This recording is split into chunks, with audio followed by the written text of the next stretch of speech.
আমি ভিডিও বানানোর জন্য কী কী জিনিস ইউজ করি আজকে আমি তোমাদের সাথে এই ভিডিওতে শেয়ার করছি। তো প্রথমেই বলি, একটা ভিডিও বানাতে গেলে তার ভয়েস কোয়ালিটি কিন্তু খুব ভালো দরকার। তো ভয়েস কোয়ালিটি ভালোর জন্য আমি গ্রেনারোর এই মাইকটা ইউজ করি। তো এইটা হচ্ছে যে ছোট্ট একটা মাইক্রোফোন। তো দেখো, এটা মাইকটা রয়েছে আর এটা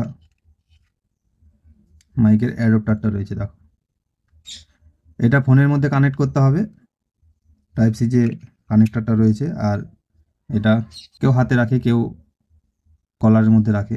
তো এই মাইকটা, আর এই মাইকটার কিন্তু ব্যাটারি ব্যাকআপ খুব সুন্দর, প্রায় 4-5 দিন চলে যাবে একবার চার্জ দিলে।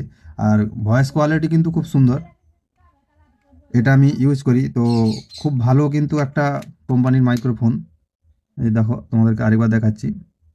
আবার ট্রাইপডেরও প্রয়োজন, তো ট্রাইপড আমার দুটো রয়েছে। তো দেখো, এটা একটা ছোট ট্রাইপড, এটা কিন্তু এইভাবে স্ট্যান্ড করে রাখা যাবে কোনো একটা জায়গাতে, এইভাবে।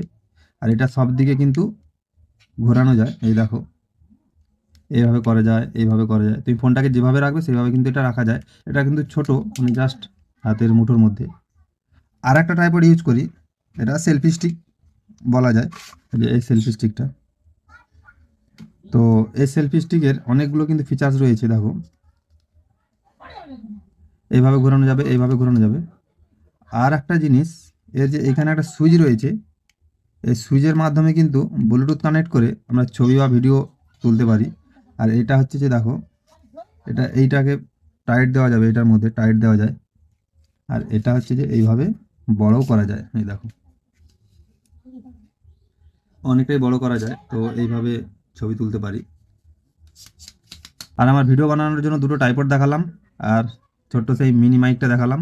আর ভিডিও কোয়ালিটি ভালো করার জন্য কিন্তু একটা ক্যামেরার প্রয়োজন। আর আমি কিন্তু ফোনের ক্যামেরাতেই ভিডিও করি।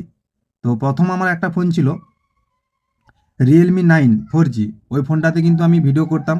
আর রিসেন্ট আমি একটা ফোন নিয়েছি, তো ওর থেকে আরও বেটার করার জন্য স্যামসাং গ্যালাক্সি S24 এফির, তো ওই ফোনটা আমি নিয়েছি। আর এই যে ভিডিওটা দেখতে পাচ্ছ, এই ভিডিওটা কিন্তু এই ফোনে রেকর্ড হচ্ছে, তাই আমি ফোনটা তোমাদেরকে দেখাতে পাচ্ছি না।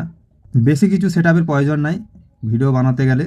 তো কন্টেন্টের উপর খেয়াল রাখতে হবে, কন্টেন্টটা ভালো করার চেষ্টা করতে হবে। আর মোটামুটি ফোনের একটা ক্যামেরা হলেই হবে।